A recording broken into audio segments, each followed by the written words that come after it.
चलो भाई, अब इसी में क्वेश्चंस लगाते हैं, ठीक है।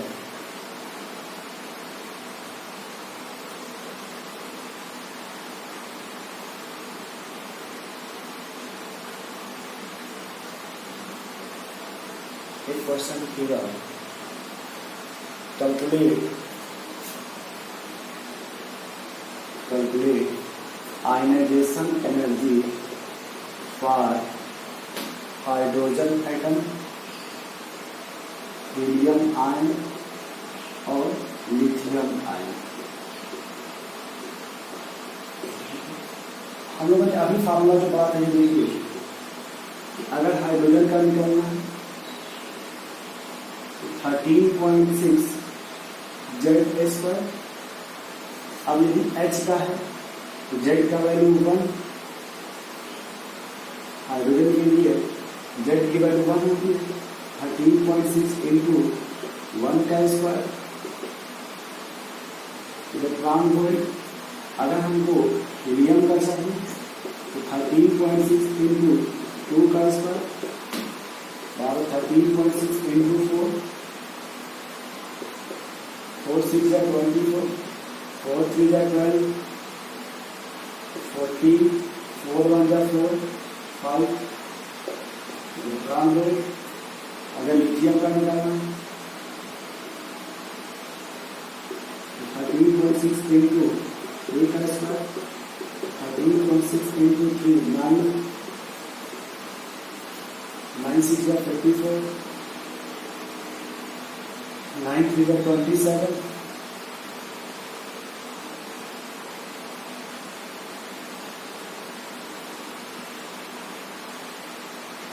9 1 जा 9 और 3 12। अब किसी का पैसे निकाल लेंगे आयनाइजेशन एनर्जी, देखेंगे। वही हमने कहा कि अगर आपको हाइड्रोजन का पता है एनर्जी, तो किसी भी एलिमेंट्स का वो पूछेगा तो बस हम करेंगे क्या, 13.6 इंटू Z², यानी उस एलिमेंट्स के एटॉमिक नंबर से मल्टीप्लाई कर देंगे, ठीक है।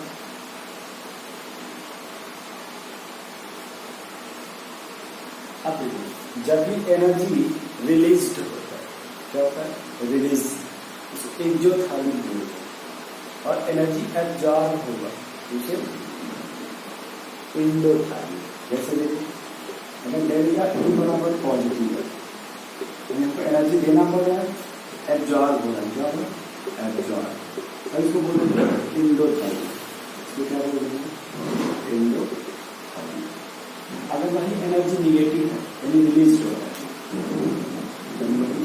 क्या है, निगेटिव अगर है एनर्जी रिलीज हो रहा है, तब हम उसको बोल रहे हैं इसे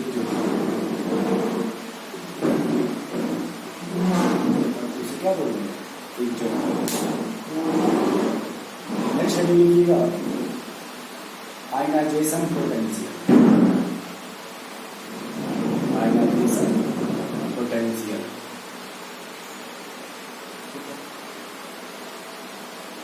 ये तो सेम वही है,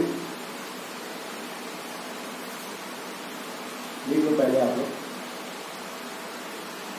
अब फिर लिखिएगा आयनाइजेशन पोटेंशियल।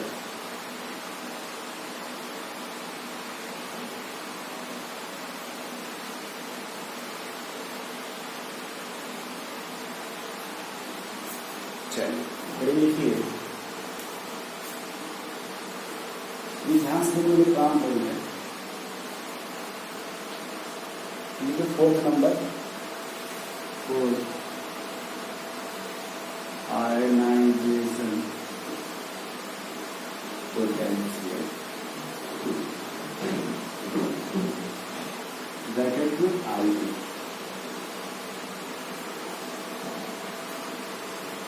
इसमें वही है कि जितना पोटेंशियल का रिक्वायरमेंट होगा ग्राउंड स्टेट से इनफाइनाइट में भेजने के लिए, उसी को तो हम बोलते हैं आयनाइजेशन पोटेंशियल, ठीक है। जो पोटेंशियल रिक्वायर्ड होता है ग्राउंड स्टेट से इनफाइनाइट में भेजने के लिए, उसी को हम बोलते हैं ionization potential.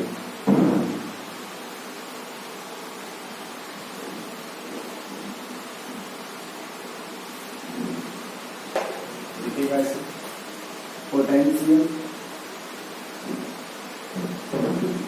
Required to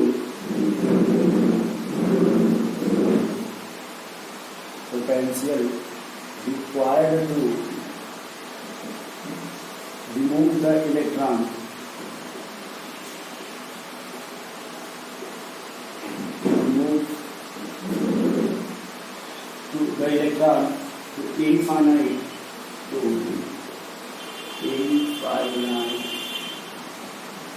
to infinite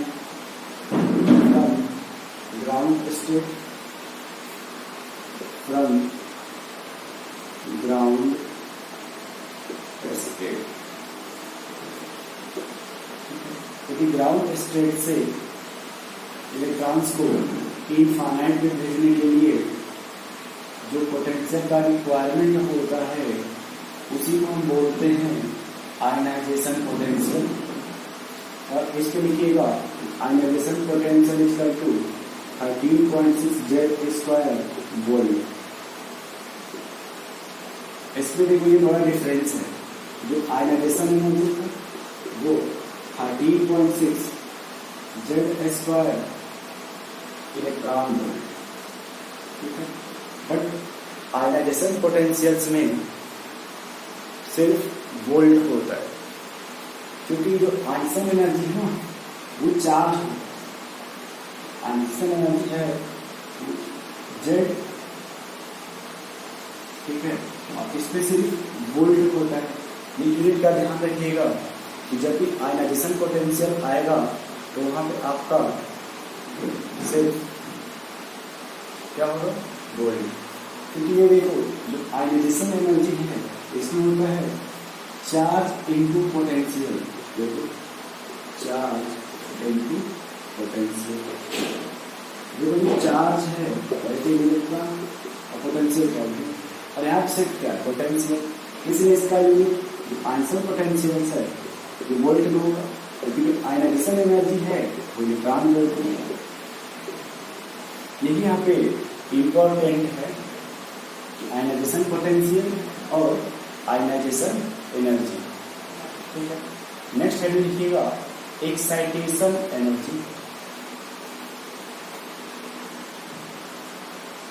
पांचवा लिखिए एक्साइटेशन एनर्जी। फिफ्थ है एक्साइटेशन एनर्जी। इसको लिख दीजिए ब्रैकेट में capital E, capital E, excitation energy. अब इसमें ये याद रखना है आपको, ये भी सेम उसी तरह से है, बस थोड़ा सा डिफरेंस, माइन्यूट डिफरेंस। वो डिफरेंस ये है कि जैसे देखो ये आप समझ जाओगे, जैसे कि n बराबर है, n बराबर 2, n बराबर 2, n बराबर 4 और n बराबर इनफाइनाइट। तो उसमें ये था आयनाइजेशन एनर्जी में इलेक्ट्रॉन को हम ग्राउंड स्टेट से इनफाइनाइट भेजते हैं, क्या भेजते थे, इनफाइनाइट। बट इसमें क्या है कि ग्राउंड से आप कहाँ भेजोगे, 2 में भेज सकते, 3 में, 4 में, बट इनफाइनाइट पे नहीं।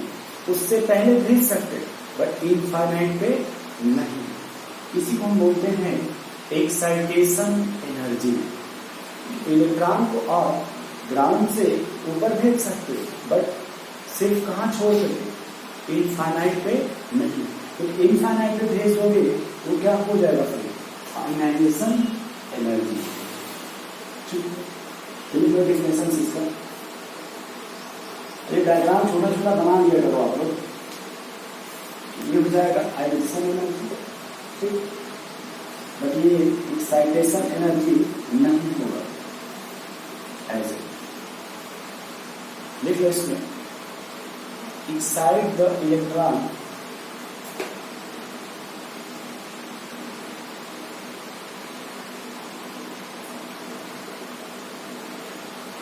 excite the electron from ground state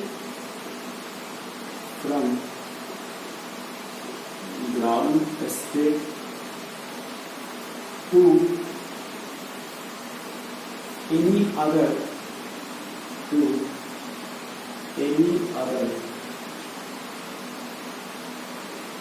excited state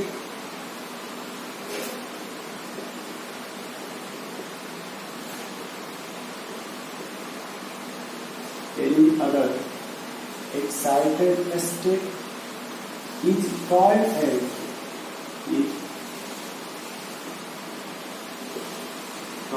as excitation energy.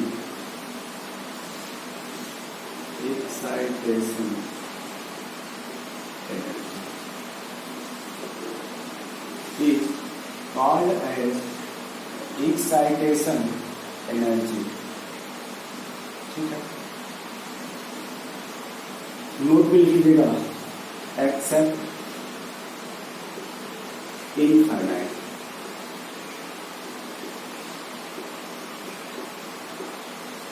Infinite को छोड़कर इसी को बोलते हैं एक्साइटेशन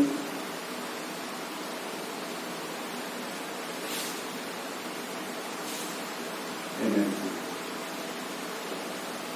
अब देखो इसमें न्यूमेरिकल कैसे बनेगा, इस पर न्यूमेरिकल कैसे बनेगा, सेम वही फार्मूला। अब देखो जो N1 होगा वो 1 बाई जो N2 है बराबर 2 3 4 5, N2 बराबर इनफाइनाइट नहीं होगा। देखो ये फार्मूला तो डेल्टा E बराबर plus 13.6 Z square 1 by N1 का स्क्वायर माइनस 1 बाई N2 का स्क्वायर। बोलो भाई, अब आपको एक चीज और पता होगा N1 की वैल्यू कितना है 1, इसको ऐसे लिख सकते डेल्टा E बराबर 13.6 Z square 1 minus 1 by N2 का स्क्वायर 1 माइनस 1 बाई N2 का स्क्वायर। एनर्जी वही रहेगा इलेक्ट्रॉन वोल्ट। ठीक है, ऐसे क्वेश्चन लिखो। अब इसमें करना क्या, देखो आप जिस एलिमेंट्स के लिए पूछेगा बस जेड का वैल्यू चेंज हो जाएगा। हम करेंगे क्या कि हाइड्रोजन का निकाल करके जेड से मल्टीप्लाई कर देंगे। जैसे एक क्वेश्चन देखो आप, calculate first excitation energy for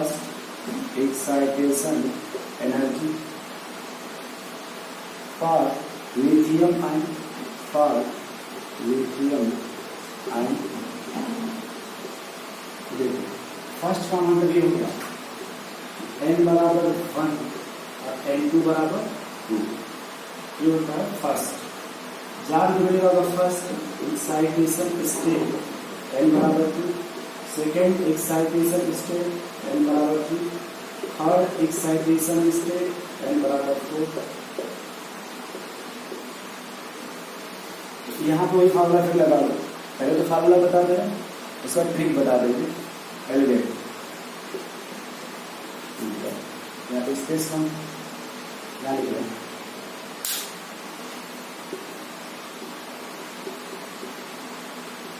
13.6 lithium है ना, 3 का स्क्वायर 1 बाई 1 माइनस 1 बाई 2 का स्क्वायर 4। ये जो 1 बाई 4 वही लगा 3 बाई 4, कितना हो जाएगा 3 बाई 4। हम इसको यहाँ लिख सकते हैं, तो यहाँ लिख देंगे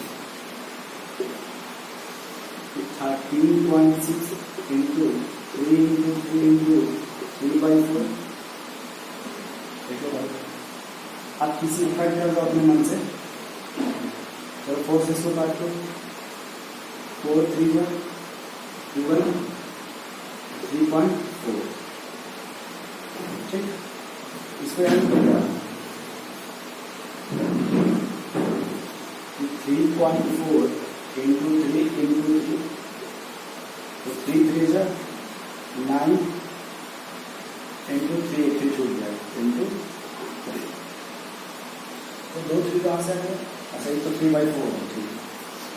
3 3 9 327, तो 3.4 into 27, तो ऐसे ही देखा अगर 30 होता तो 90 हो जाता, अगर 30 होता तो 90 हो जाता, ये अप्रॉक्स आ जाएगा कितना 91.8, 91.8। एक और इसका तरीका देखो कि भाई इसको क्या कहेगा, तो हाइड्रोजन एटम के लिए निकाल लीजिए पहले N1 बराबर 1, N2 बराबर 2, यही ना। तो पहले हाइड्रोजन का E1 निकाल लीजिए, E1 हो जाएगा 13.6, फिर E2 निकाल लीजिए, E2 कितना हो जाएगा -3.4,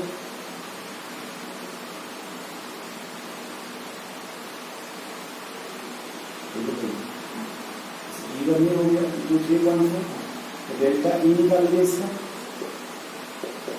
डेल्टा E निकाला 10.2 into Z square, 10.2 into 9 बराबर हो जाएगा 91.0। ऐसे आप लोग कैलकुलेट कर लेंगे। ये टॉपिक एंड हुआ बोहर मॉडल्स। अब हम बाद में पढ़ेंगे नया topic, but Bohr model complete हुआ, नोट कर लीजिए।